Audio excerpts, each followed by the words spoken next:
Hello mga Mr. and Mrs. For today's video, haluan lang natin yung karne ng baka, atay ng manok with bawang, sibuyas, luya, toyo. Para lang nating i-adobo pero light na adobo lang, ganun. Then pag malambot na ang karne, hanguin natin yung chicken liver tapos dudurugin natin. I-set aside natin at gagamitin natin yan mamaya. Pinapakuluan ko nga yung karne kanina.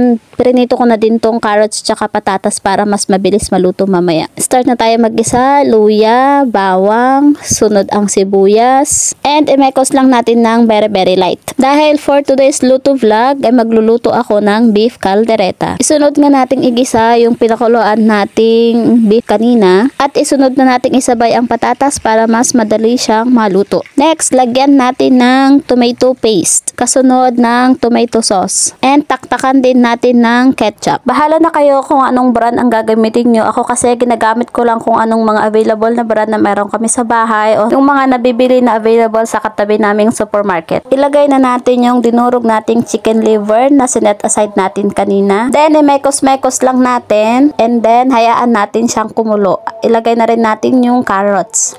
Hindi ko nga tinapon yung pinagpakuluan ko ng karne kanina at yan din ang isasabaw natin dyan ngayon para mas malasa. Buran natin ng paminta, sunod ang asin, and ang pampasarap na magic sarap. Haluin lang natin at pakuluan hanggang sa manuot ang lasa at linamnam ng mga sangkap. My first ever caldereta na luto in my life. Kain na tayo!